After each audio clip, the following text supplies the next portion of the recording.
Apreciables hermanas y hermanos, reciban un saludo de paz en el nombre de nuestro Señor Jesucristo.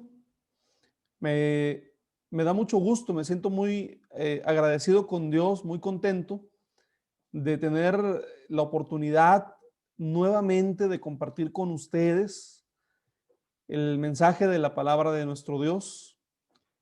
Y hoy de manera eh, particular vamos a continuar con la carta del apóstol Pablo a los romanos. Nos vamos a centrar, hermanos, en el capítulo 7. Hoy vamos a iniciar el estudio de este capítulo. Y el objeto de nuestro estudio serán los versos 1 al 13. Como pueden ver en la pantalla, el título de la reflexión del tema en esta tarde es Eres libre de la ley. Eres libre de la ley. Y nos vamos a ubicar en Romanos, como ya lo mencioné, capítulo 7, verso 1 al verso 13. Me parece apropiado a estas alturas eh, mencionar nuevamente un resumen que al inicio, que desde el primer tema que abordamos en Romanos, compartí con ustedes. Es un esquema, mis hermanos, para poder comprender cómo está estructurada la carta de Pablo a los romanos, cómo está estructurada en el sentido temático, ¿no? Lo primero que encontramos es una introducción, capítulo 1, verso 1 al 17.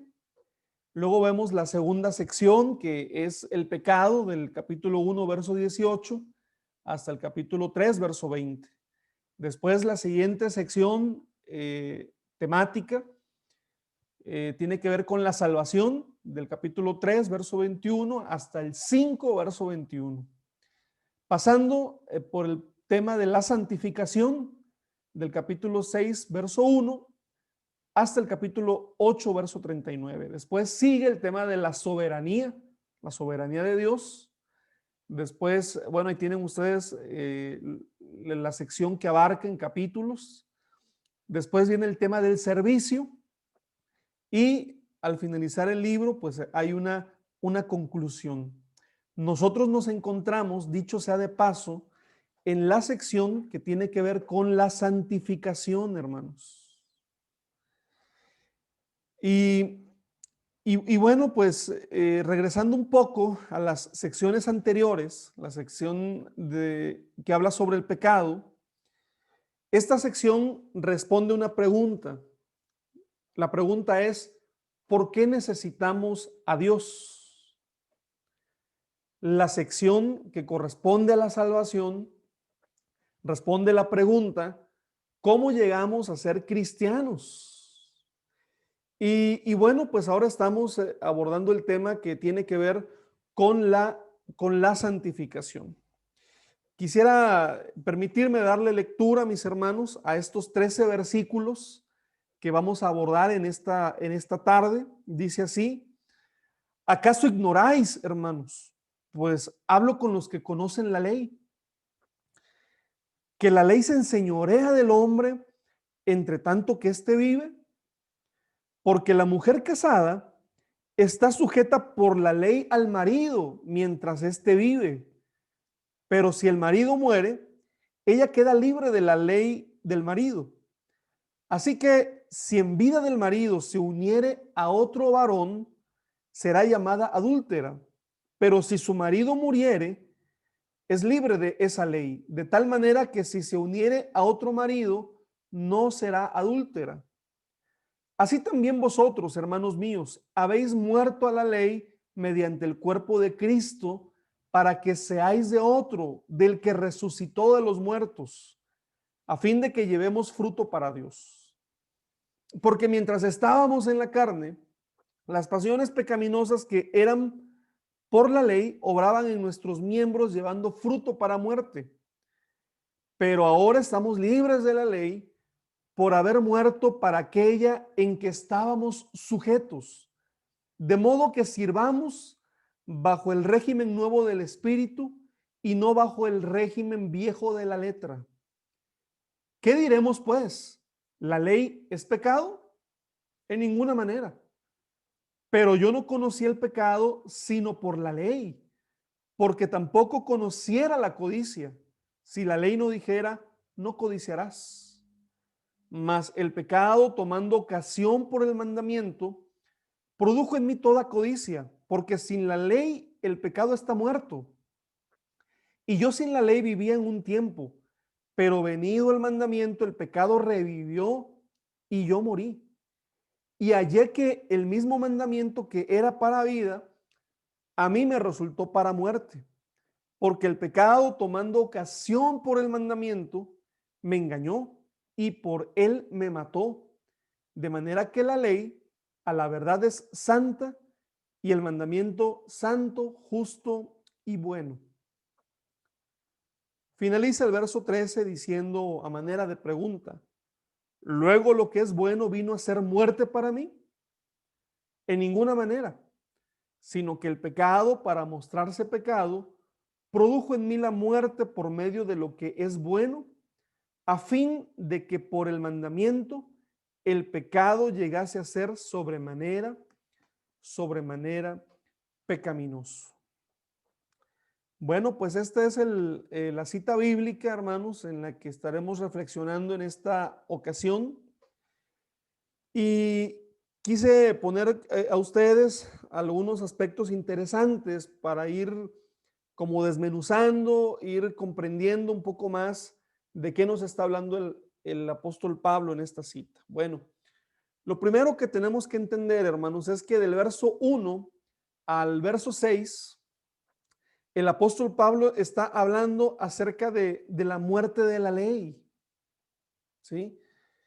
Y luego otro punto interesante es que del 1 al 13, Romanos 7 se divide en tres secciones, o lo podemos dividir en tres secciones. Del verso 1 al verso 3, Pablo nos habla de la razón por la cual nosotros somos libres de la ley. Del verso 4 al verso 6, él menciona los resultados de ser libres de la ley. Y finalmente, del verso 7 al verso 13, el apóstol Pablo nos refiere cuál es el propósito de la ley. La razón, hermanos, por la que nosotros somos libres de la ley, ¿no? Y lo vamos a ver en los primeros 3 versículos.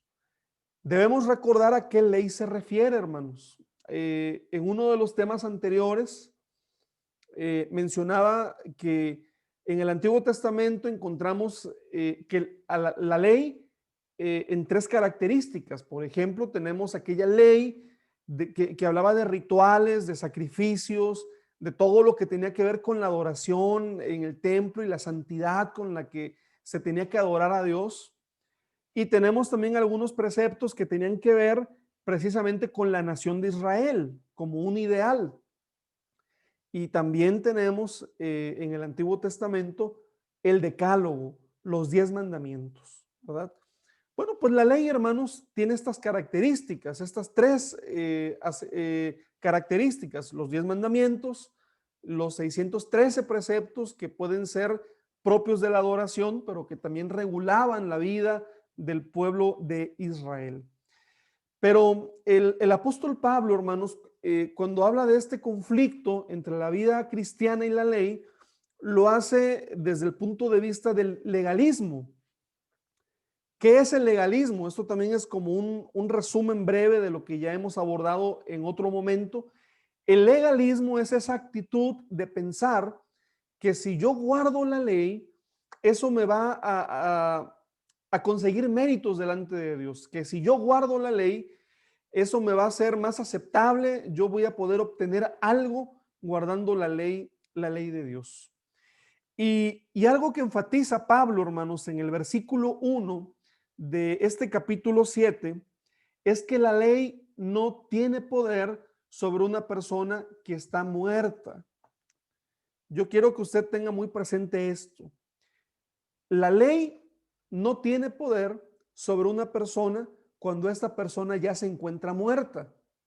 Dice el verso 1, ¿acaso ignoráis, hermanos?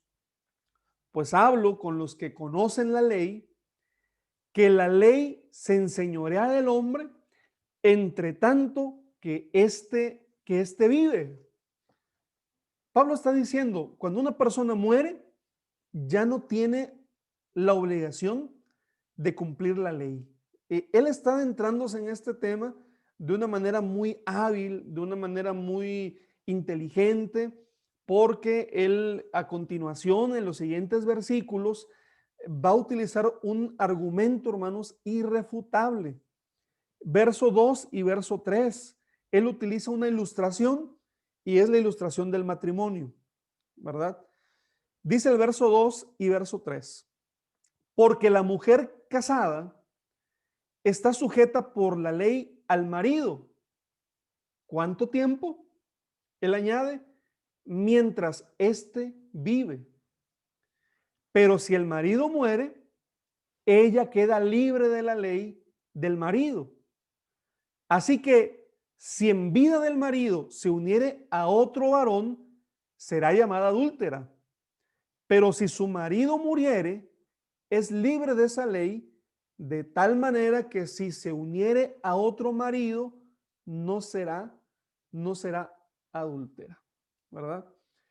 Este pasaje, hermanos, es sencillamente una ilustración y lo tenemos que ver como tal, pero es una ilustración que explica lo que el apóstol Pablo, explica con un ejemplo lo que el apóstol Pablo ya menciona en el versículo 1, ¿verdad?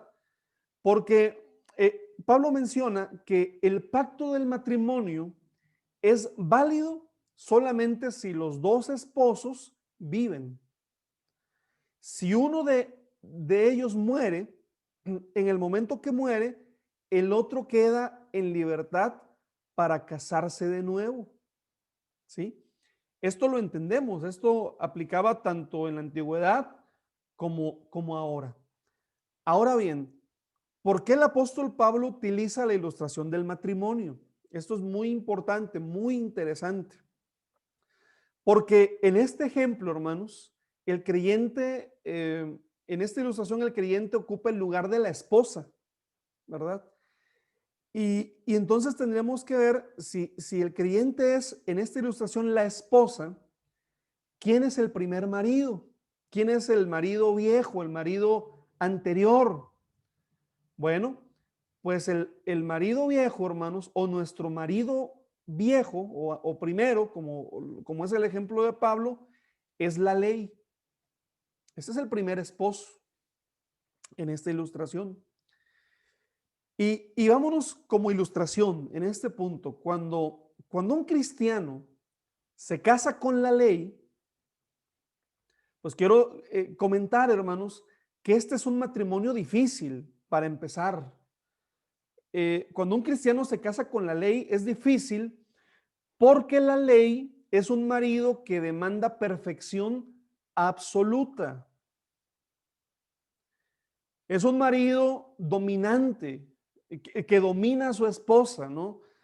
Haga de cuenta, por ejemplo, que es un matrimonio en donde como el marido es perfecto, completamente perfecto, él exige de su esposa esa misma perfección. Es un marido que cuando se va a trabajar en la mañana, antes de irse, le deja a su esposa una lista de quehaceres.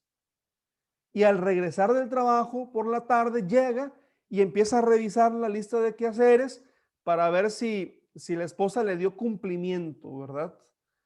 Imagínense un matrimonio así, hermanos. Pues tendríamos que concluir que el cristiano y la ley, en ese sentido de demanda, sería o es un matrimonio insoportable, ¿no? Terminaríamos frustrados. Pero el apóstol Pablo menciona en esta explicación, porque aquí está hablando de que somos libres de la ley. Y bueno, así como para estar libre en un matrimonio, alguien tiene que morir, hermanos. Porque él está poniendo un ejemplo. Una mujer está casada con un marido y el marido muere. Y entonces esa es la única forma en la que esta mujer, en esta ilustración de Pablo, puede ser libre. Pues alguien tiene que morir, hermanos. Alguien muere, ¿verdad? Mm, eh, ¿Y quién muere? La pregunta es, ¿quién muere? Porque el verso 4 dice, ¿quién muere? Así también vosotros, hermanos míos, habéis muerto a la ley mediante el cuerpo de Cristo, para que seáis de otro del que resucitó de los muertos, a fin de que llevemos fruto para Dios. Alguien muere, en la ilustración muere el marido, la mujer queda libre. Bueno, ahora hermanos dice que también alguien muere y, y nosotros morimos, hermanos.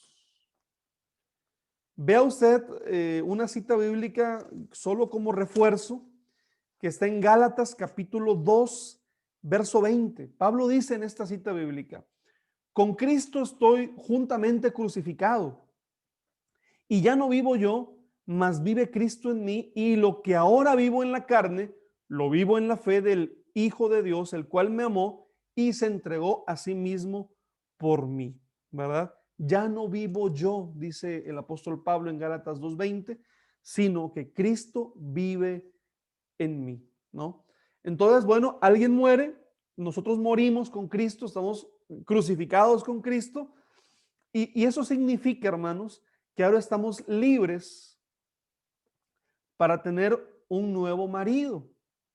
¿Quién es, hermanos? Pues regresando a Romanos 7, verso 4, dice, vosotros, hermanos míos, habéis muerto a la ley de Dios, a la ley, perdón, mediante el cuerpo de Cristo, para que seáis de otro. ¿Quién es ese otro? ¿Quién es ese nuevo marido?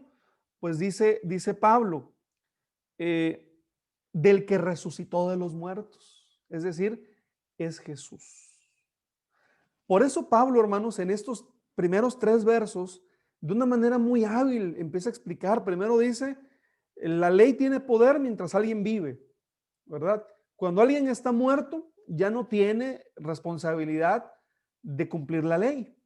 Y luego utiliza la ilustración del matrimonio, de una mujer que queda viuda y que entonces está libre para volverse a casar. Y dice, pero si el marido no se muere y se casa con otro, entonces comete adulterio. Si el marido muere y ella se casa con otro, pues entonces no comete adulterio. Y ya lo lleva, lo aterriza ahora a lo que es nuestra vida en Cristo, ¿verdad?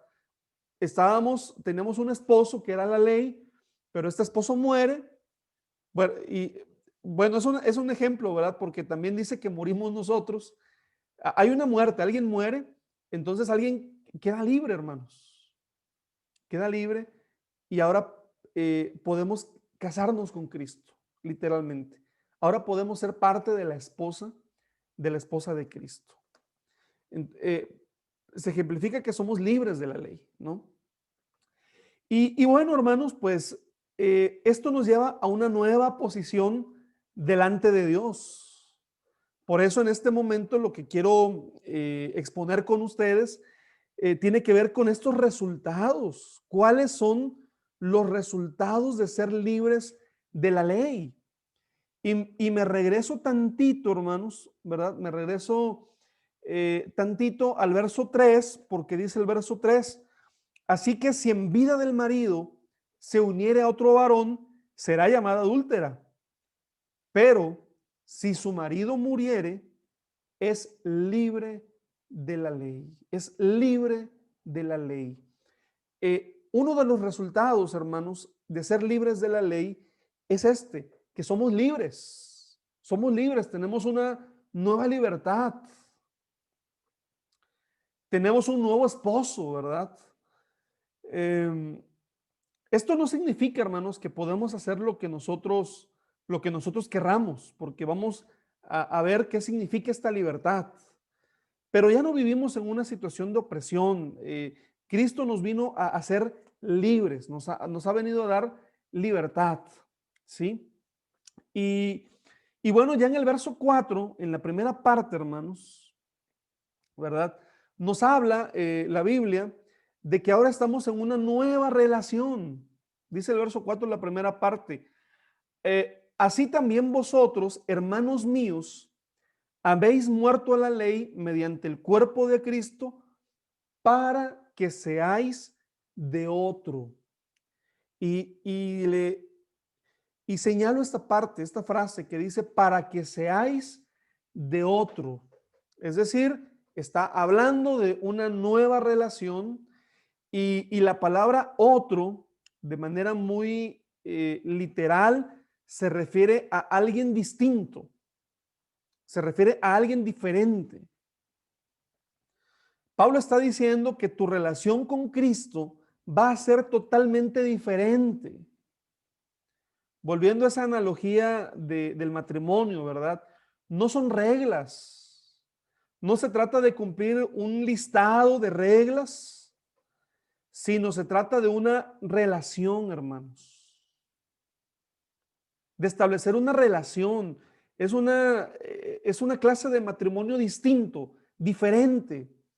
Es un matrimonio donde hay libertad, pero sobre todo donde hay amor, hermanos. Estar con Cristo, hermanos, es estar en una relación de amor. Y otro resultado, hermanos, de ser libre de la ley es el hecho de que el Señor trae a nuestra vida un nuevo propósito. El verso 4 dice, a fin de que llevemos fruto para Dios.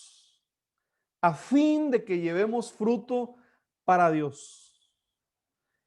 Así que Dios nos hace libres, hermanos, y no solamente es para librarnos de una esclavitud, sino que tiene un propósito para nuestra vida.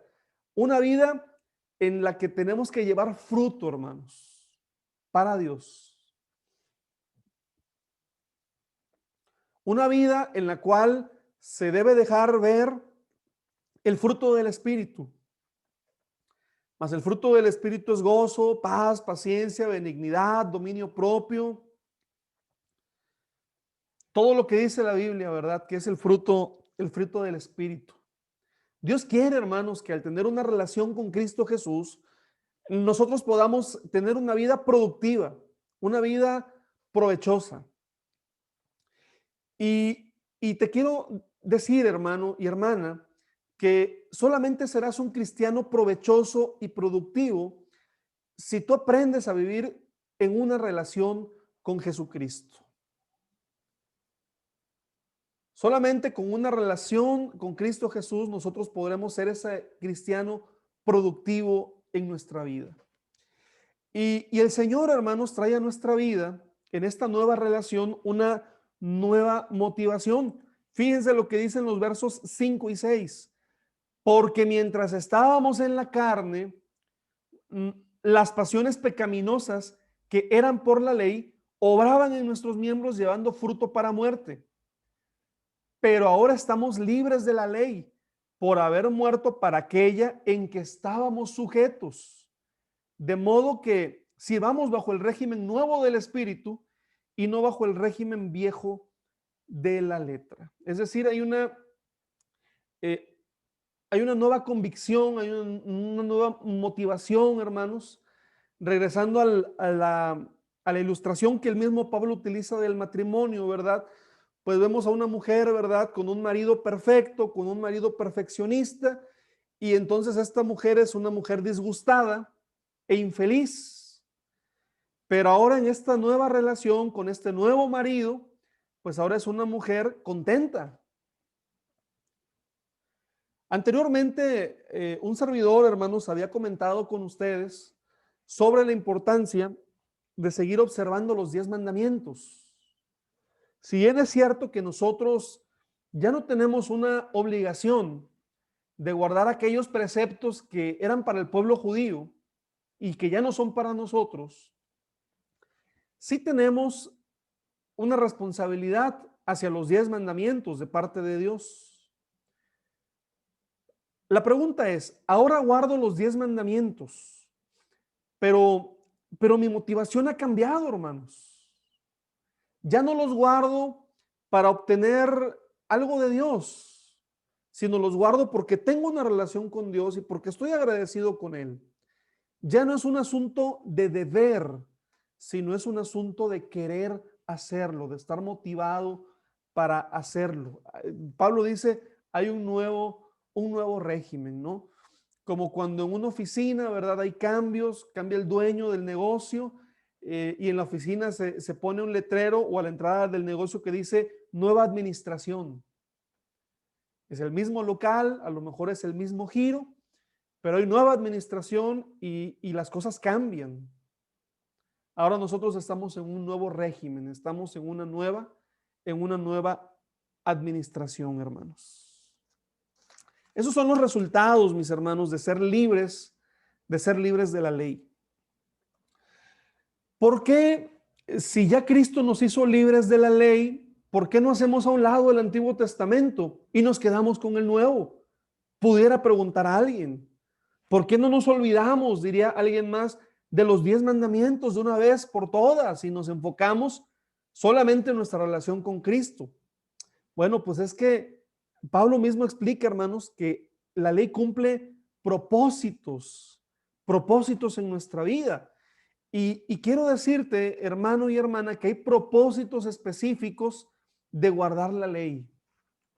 Vamos a ver varios de ellos. El verso 7 dice, ¿qué diremos? ¿La ley es pecado? En ninguna manera. Pero yo no conocí el pecado, sino por la ley, porque tampoco conociera la codicia si la ley no dijera, no codiciarás. El primer propósito que Pablo menciona respecto a la ley es que la ley define el pecado. La ley define el pecado. Esto es algo muy importante hoy en una época donde hay un gran relativismo, hermanos, donde hay esa tendencia muy generalizada de no tener límites muy claros sobre lo que es bueno y lo que es malo. Cada quien parece que define a su propia conveniencia qué es bueno y qué es malo. Bueno, esto es innecesario porque el mismo Dios nos dio en los 10 mandamientos los límites, los linderos, y nos dice qué es el pecado. La ley define el pecado. Pablo dice, yo no supiera o yo no sabría lo que es el pecado si no es porque la ley lo menciona. No sabríamos qué es el pecado si no lo menciona la ley. Versos 8 y 9 también dicen, más el pecado, tomando ocasión por el mandamiento, produjo en mí toda codicia, porque sin la ley el pecado está muerto. Y yo sin la ley vivía en un tiempo, pero venido el mandamiento, el pecado revivió y yo morí. Pablo está hablando algo que nosotros sabemos muy bien, hermanos, porque si algo nos cuesta trabajo, hermanos, a nosotros es mantener los límites. Cuando alguien nos dice a muchos, no hagas esto, pareciera que lo que nos está diciendo es hazlo. Se habla mucho acerca de la psicología inversa, ¿no? Por un lado, cuando nos dicen que algo no se puede hacer, entonces pareciera que eso activa un botón dentro de nosotros y queremos demostrarnos a nosotros mismos que aunque alguien nos diga que no se puede hacer o que Dios mismo a través de su palabra dice que no se puede hacer y nosotros decimos, yo sí lo puedo hacer, ¿verdad? Y el apóstol Pablo dice esto, ¿verdad? Que algo se despertó, ¿verdad? El pecado despertó cuando la ley dice no puedes hacer esto, el pecado se despierta y dice sí lo puedes hacer, ¿no? Verso 10 dice, y hallé que el mismo mandamiento que era para vida, a mí me resultó para muerte. En cierto modo, hermanos, la ley nos juzga y condena, demuestra nuestra culpabilidad. Pero saben, hermanos, hay algo muy hermoso que la ley demuestra. La ley demuestra también que tenemos una necesidad irremediable de tener un Salvador. Verso 12. De manera que la ley a la verdad es santa y el mandamiento es santo, justo y bueno. La ley demuestra el carácter santo de Dios, hermanos. Cuando hablamos de la santidad de Dios, cuando hablamos de lo santo, estamos refiriéndonos a que Dios es distinto a nosotros, a que Dios es especial. Y la ley, hermanos, refleja ese carácter de Dios. No hay nada malo con la ley, hermanos. Sin embargo, si hay algo malo en nosotros. Y nuevamente, hermanos, esto que demuestra el carácter santo de Dios, tiene como propósito guiarnos a Cristo Jesús. Guiarnos a Cristo Jesús. Verso 13. Luego lo que es bueno vino a ser muerte para mí. En ninguna manera, sino que el pecado para mostrarse, pecado, produjo en mí la muerte por medio de lo que es bueno, a fin de que por el mandamiento el pecado llegase a ser sobremanera pecaminoso. Bueno, pues la ley muestra, hermanos, la maldad del pecado. O sea, la ley es un espejo que nos muestra con claridad la magnitud del pecado.